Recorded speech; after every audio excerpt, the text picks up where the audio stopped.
Anne of Green Gables by L. M. Montgomery. Chapter 6. Marilla Makes Up Her Mind. Get there they did, however, in due season.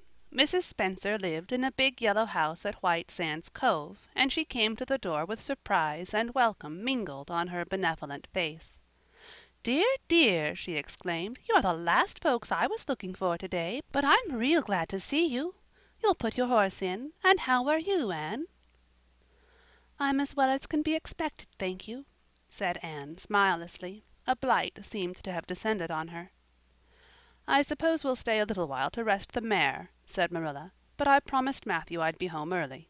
The fact is, Mrs. Spencer, there's been a queer mistake somewhere, and I've come over to see where it is. We sent word, Matthew and I, for you to bring us a boy from the asylum. We told your brother Robert to tell you we wanted a boy 10 or 11 years old."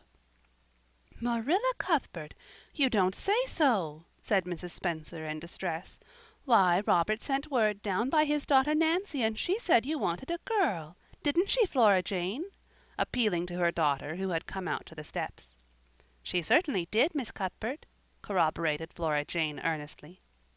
"I'm dreadful sorry," said Mrs. Spencer. "It's too bad, but it certainly wasn't my fault, you see, Miss Cuthbert.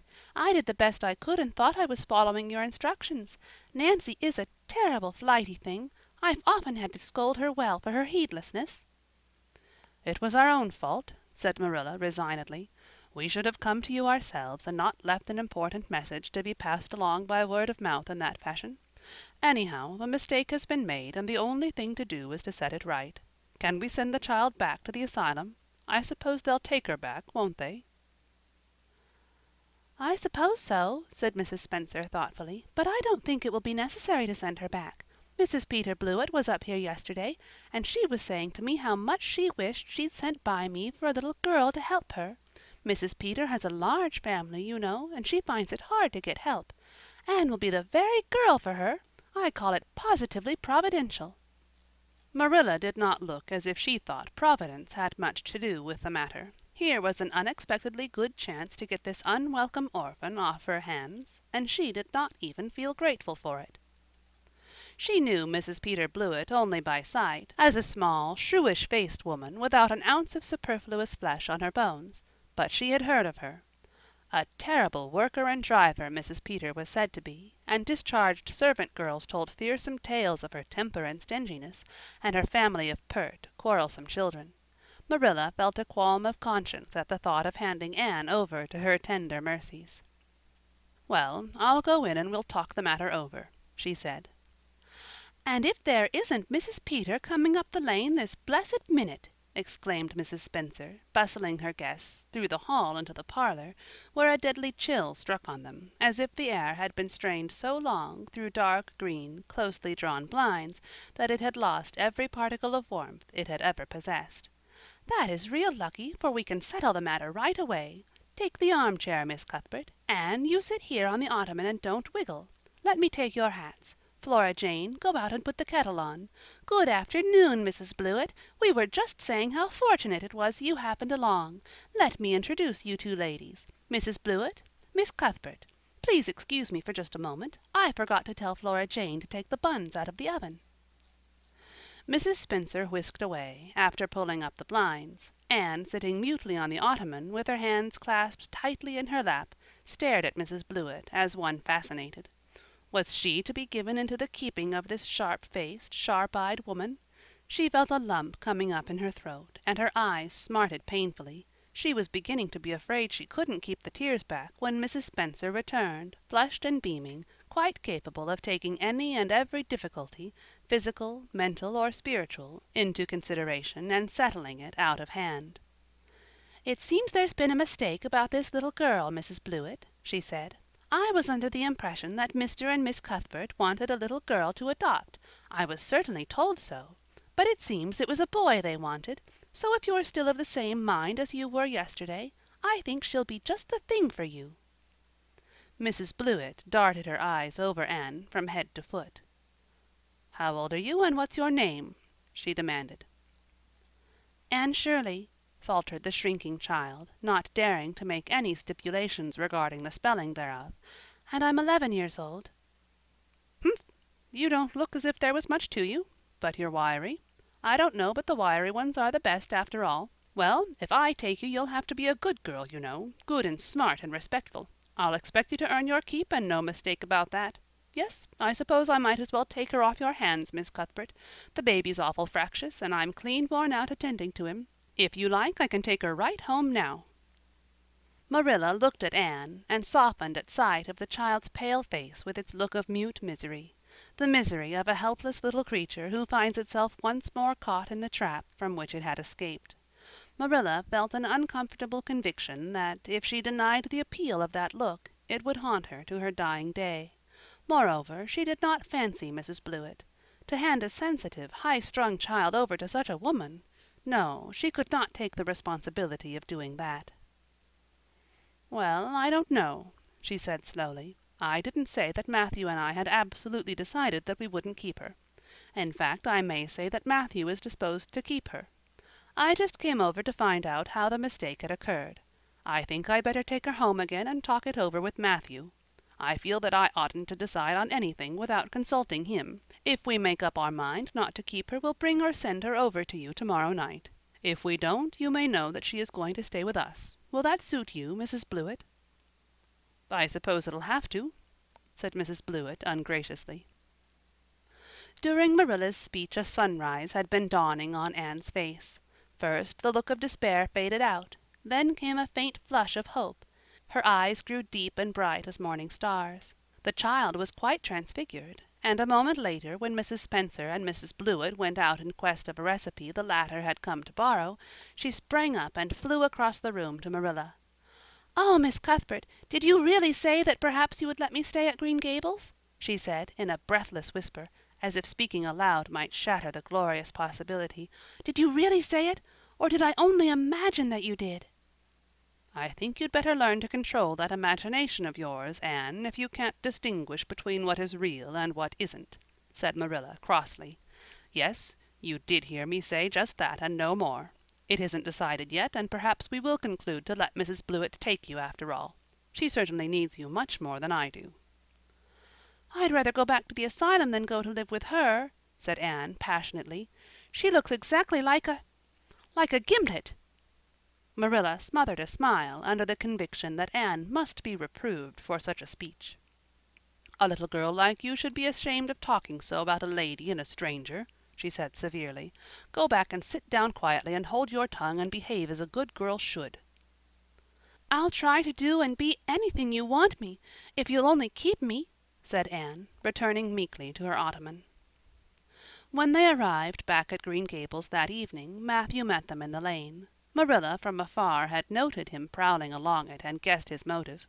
She was prepared for the relief she read in his face when he saw that she had at least brought Anne back with her. But she said nothing, to him, relative to the affair, until they were both out in the yard behind the barn milking the cows. Then she briefly told him Anne's history and the result of the interview with Mrs. Spencer. "I wouldn't give a dog I liked to that Blewett woman," said Matthew with unusual vim.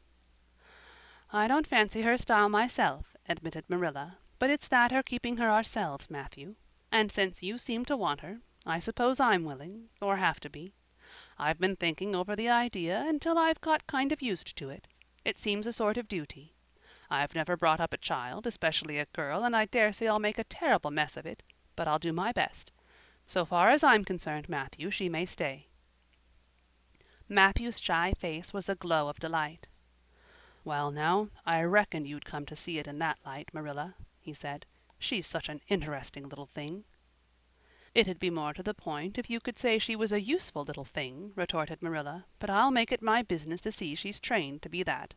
And mind, Matthew, you're not to go interfering with my methods. Perhaps an old maid doesn't know much about bringing up a child, but I guess she knows more than an old bachelor. So you just leave me to manage her. When I fail it'll be time enough to put your oar in." "There, there, Marilla, you can have your own way," said Matthew reassuringly. "Only be as good and kind to her as you can without spoiling her. I kind of think she's one of the sort you can do anything with, if you only get her to love you." Marilla sniffed, to express her contempt for Matthew's opinions concerning anything feminine, and walked off to the dairy with the pails.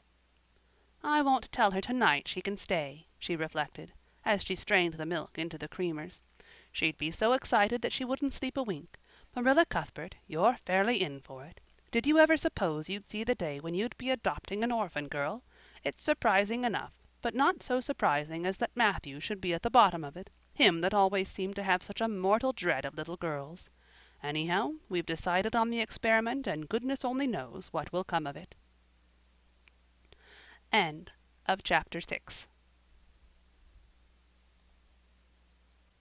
Chapter 7. Anne Says Her Prayers. When Marilla took Anne up to bed that night, she said stiffly, "Now, Anne, I noticed last night that you threw your clothes all about the floor when you took them off. That is a very untidy habit, and I can't allow it at all. As soon as you take off any article of clothing, fold it neatly and place it on the chair. I haven't any use at all for little girls who aren't neat." "I was so harrowed up in my mind last night that I didn't think about my clothes at all," said Anne. "I'll fold them nicely tonight. They always made us do that at the asylum. Half the time, though, I'd forget. I'd be in such a hurry to get into bed nice and quiet and imagine things." "You'll have to remember a little better if you stay here," admonished Marilla. "There, that looks something like. Say your prayers now and get into bed." "I never say any prayers," announced Anne. Marilla looked horrified astonishment. "Why, Anne, what do you mean? Were you never taught to say your prayers? God always wants little girls to say their prayers. Don't you know who God is, Anne?" "God is a spirit, infinite, eternal, and unchangeable in his being, wisdom, power, holiness, justice, goodness, and truth," responded Anne promptly and glibly. Marilla looked rather relieved. "So you do know something then, thank goodness. You're not quite a heathen. Where did you learn that?" "Oh, at the asylum Sunday school. They made us learn the whole catechism. I liked it pretty well. There's something splendid about some of the words. Infinite, eternal, and unchangeable. Isn't that grand? It has such a roll to it, just like a big organ playing. You couldn't quite call it poetry, I suppose, but it sounds a lot like it, doesn't it?" "We're not talking about poetry, Anne. We are talking about saying your prayers. Don't you know it's a terrible wicked thing not to say your prayers every night? I'm afraid you are a very bad little girl." "You'd find it easier to be bad than good if you had red hair," said Anne reproachfully. "People who haven't red hair don't know what trouble is. Mrs. Thomas told me that God made my hair red on purpose, and I've never cared about him since. And anyhow, I'd always be too tired at night to bother saying prayers. People who have to look after twins can't be expected to say their prayers. Now, do you honestly think they can?" Marilla decided that Anne's religious training must be begun at once. Plainly, there was no time to be lost. "You must say your prayers while you are under my roof, Anne." "Why, of course, if you want me to," assented Anne cheerfully. "I'd do anything to oblige you.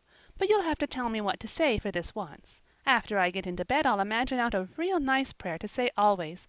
I believe that it will be quite interesting, now that I come to think of it." "You must kneel down," said Marilla in embarrassment. Anne knelt at Marilla's knee and looked up gravely.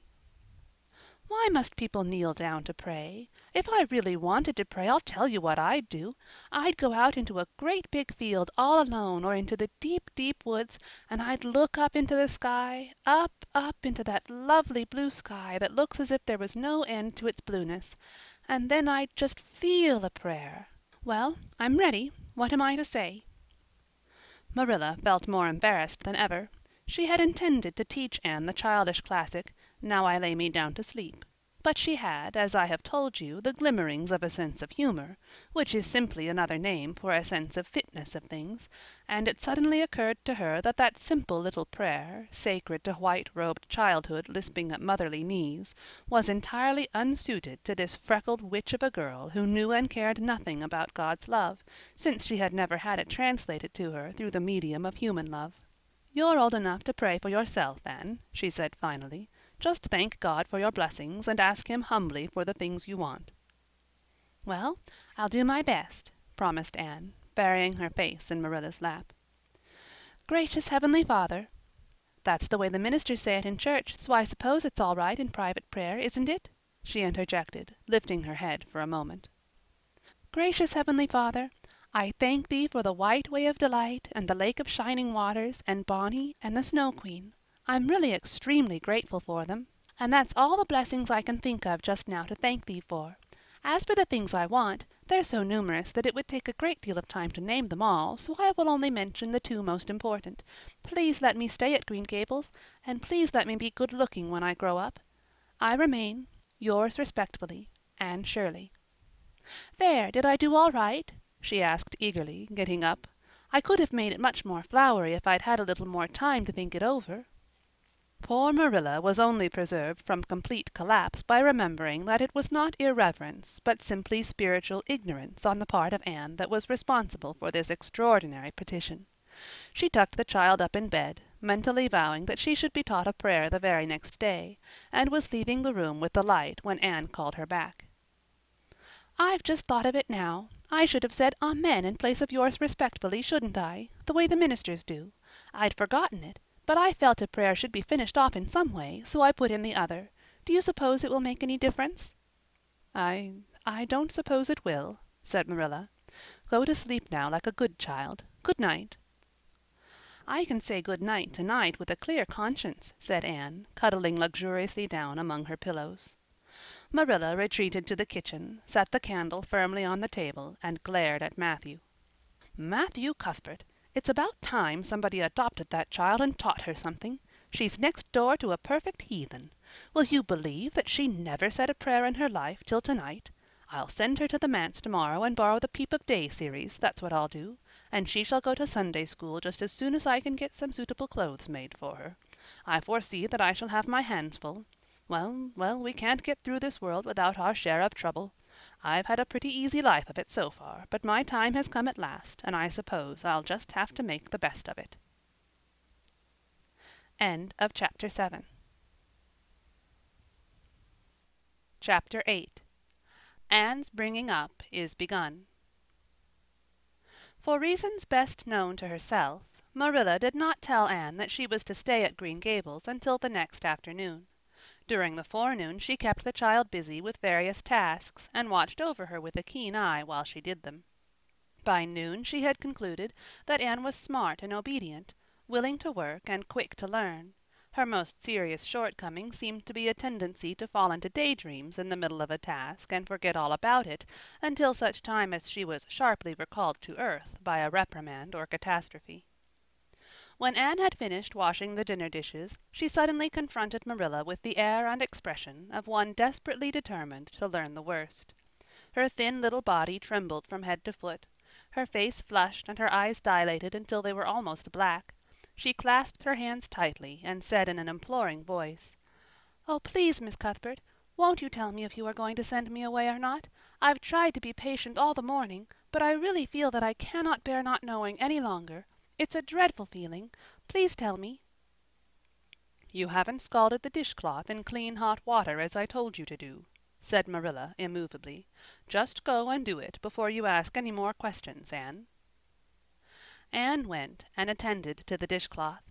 Then she returned to Marilla and fastened imploring eyes on the latter's face. "Well," said Marilla, unable to find any excuse for deferring her explanation longer, "I suppose I might as well tell you. Matthew and I have decided to keep you. That is, if you will try to be a good little girl and show yourself grateful. Why, child, whatever is the matter?" "I'm crying," said Anne in a tone of bewilderment. "I can't think why. I'm as glad can be. Oh, glad doesn't seem the right word at all.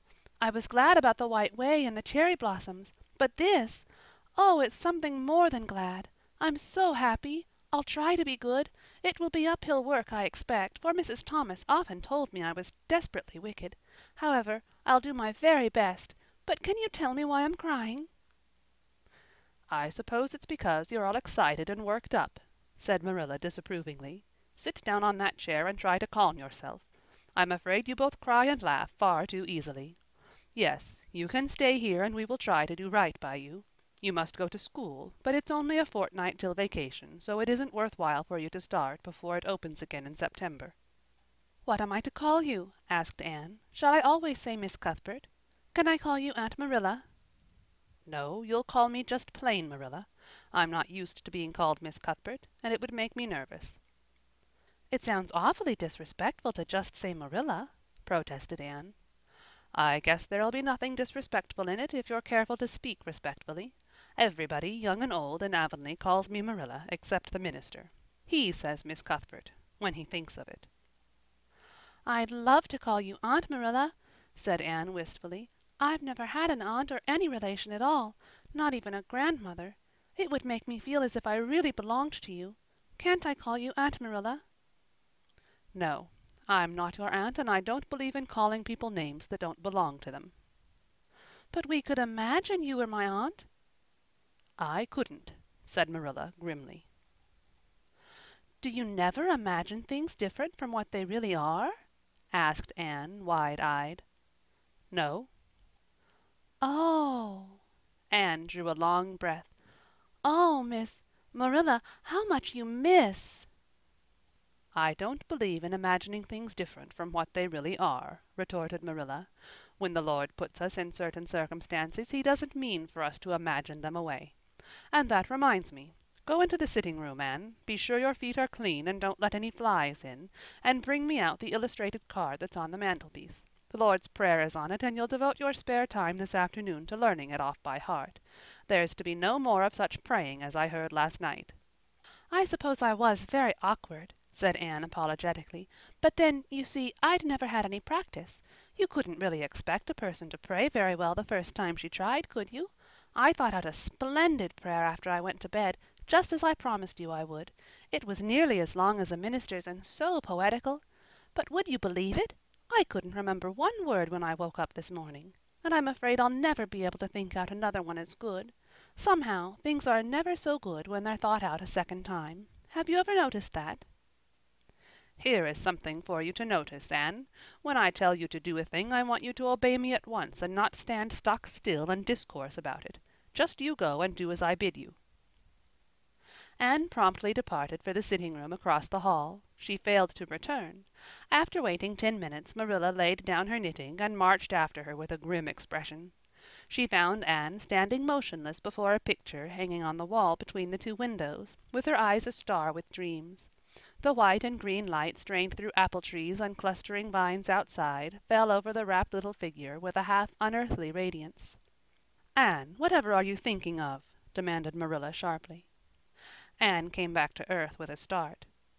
"That," she said, pointing to the picture, a rather vivid chromo entitled "Christ Blessing Little Children," "and I was just imagining I was one of them, that I was the little girl in the blue dress, standing off by herself in the corner as if she didn't belong to anybody, like me. She looks lonely and sad, don't you think? I guess she hadn't any father or mother of her own, but she wanted to be blessed too, so she just crept shyly up on the outside of the crowd, hoping nobody would notice her, except him. I'm sure I know just how she felt. Her heart must have beat and her hands must have got cold, like mine did when I asked you if I could stay. She was afraid he mightn't notice her. But it's likely he did, don't you think? I've been trying to imagine it all out, her edging a little nearer all the time until she was quite close to him, and then he would look at her and put his hand on her hair, and oh, such a thrill of joy as would run over her. But I wish the artist hadn't painted him so sorrowful looking. All his pictures are like that, if you've noticed. But I don't believe he could have looked so sad, or the children would have been afraid of him." "Anne," said Marilla, wondering why she had not broken into this speech long before, "you shouldn't talk that way. It's irreverent, positively irreverent." Anne's eyes marveled. "Why, I felt just as reverent as could be. I'm sure I didn't mean to be irreverent." "Well, I don't suppose you did, but it doesn't sound right to talk so familiarly about such things. And another thing, Anne, when I send you after something you're to bring it at once and not fall into mooning and imagining before pictures. Remember that. Take that card and come right to the kitchen. Now, sit down in the corner and learn that prayer off by heart." Anne set the card up against the jug full of apple blossoms she had brought in to decorate the dinner table. Marilla had eyed that decoration askance, but had said nothing, propped her chin on her hands, and fell to studying it intently for several silent minutes. "I like this," she announced at length. "It's beautiful. I've heard it before. I heard the superintendent of the asylum Sunday school say it over once. but I didn't like it then. He had such a cracked voice, and he prayed it so mournfully. I really felt sure he thought praying was a disagreeable duty. This isn't poetry, but it makes me feel just the same way poetry does. Our Father, who art in heaven, hallowed be thy name. That is just like a line of music. Oh, I'm so glad you thought of making me learn this, Miss Marilla. Well, learn it and hold your tongue, said Marilla shortly. Anne tipped the vase of apple blossoms near enough to bestow a soft kiss on a pink-cupped bud, and then studied diligently for some moments longer. Marilla, she demanded presently, do you think that I shall ever have a bosom friend in Avonlea? A what kind of friend? A bosom friend, an intimate friend, you know, a really kindred spirit to whom I can confide my inmost soul. I've dreamed of meeting her all my life. I never really supposed I would, but so many of my loveliest dreams have come true all at once that perhaps this one will too. Do you think it's possible? Diana Barry lives over at Orchard Slope, and she's about your age. She's a very nice little girl, and perhaps she will be a playmate for you when she comes home. She's visiting her aunt over at Carmody just now. You'll have to be careful how you behave yourself, though. Mrs. Barry is a very particular woman. She won't let Diana play with any little girl who isn't nice and good. Anne looked at Marilla through the apple blossoms, her eyes aglow with interest. What is Diana like? Her hair isn't red, is it? Oh, I hope not. It's bad enough to have red hair myself, but I positively couldn't endure it in a bosom friend.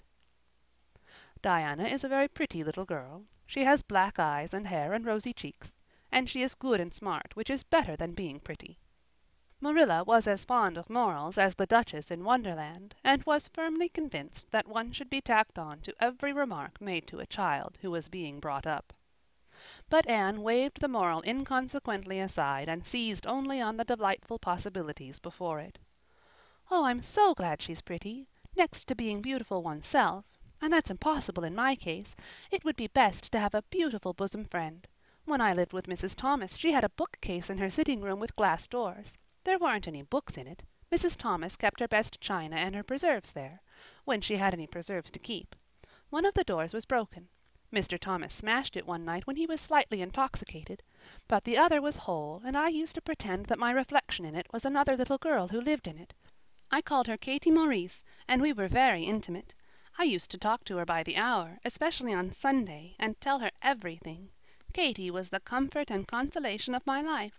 We used to pretend that the bookcase was enchanted, and that if I only knew the spell, I could open the door and step right into the room where Katie Maurice lived, instead of into Mrs. Thomas's shelves of preserves and china. And then Katie Maurice would have taken me by the hand and led me out into a wonderful place, all flowers and sunshine and fairies, and we would have lived there happy forever after. When I went to live with Mrs. Hammond, it just broke my heart to leave Katie Maurice. She felt it dreadfully, too. I know she did, for she was crying when she kissed me good-bye through the bookcase door. There was no bookcase at Mrs. Hammond's, but just up the river a little way from the house there was a long green little valley, and the loveliest echo lived there. It echoed back every word you said, even if you didn't talk a bit loud. So I imagined that it was a little girl called Violetta, and we were great friends, and I loved her almost as well as I loved Katie Maurice. Not quite, but almost, you know. The night before I went to the asylum I said good-bye to Violetta, and oh, her good-bye came back to me in such sad, sad tones. I had become so attached to her that I hadn't the heart to imagine a bosom friend at the asylum, even if there had been any scope for imagination there. "I think it's just as well there wasn't," said Marilla dryly. "I don't approve of such goings-on. You seem to half believe your own imaginations. It will be well for you to have a real live friend to put such nonsense out of your head. But don't let Mrs. Barry hear you talking about your Katie Maurices and your Violettas, or she'll think you tell stories."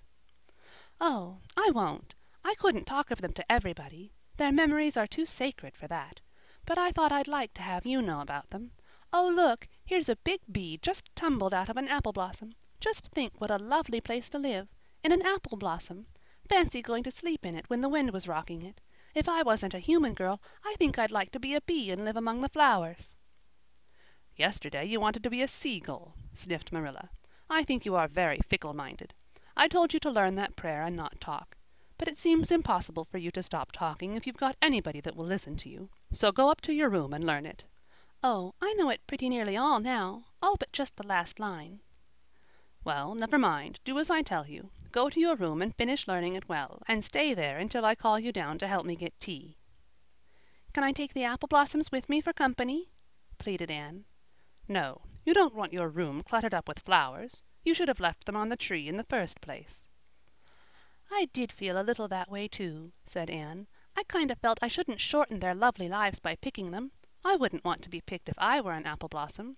But the temptation was irresistible. What do you do when you meet with an irresistible temptation?" Anne, did you hear me tell you to go to your room?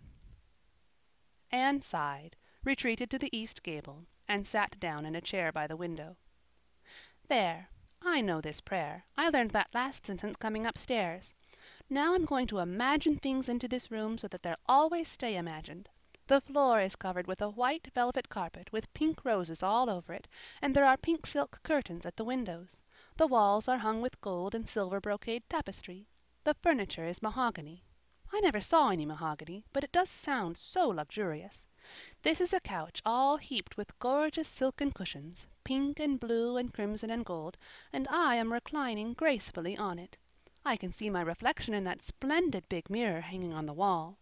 I am tall and regal, clad in a gown of trailing white lace, with a pearl cross on my breast and pearls in my hair. My hair is of midnight darkness, and my skin is a clear ivory pallor.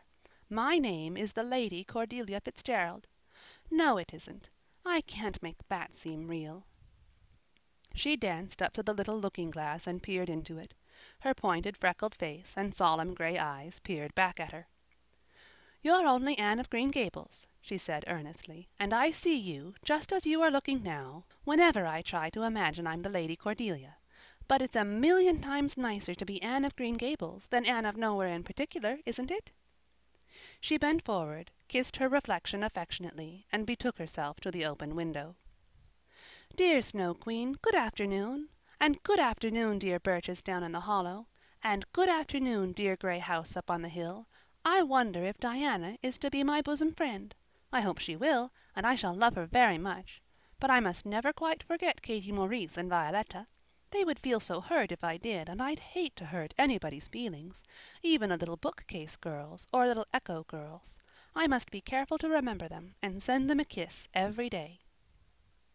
Anne blew a couple of airy kisses from her fingertips past the cherry blossoms, and then, with her chin in her hands, drifted luxuriously out on a sea of daydreams. End of Chapter 8.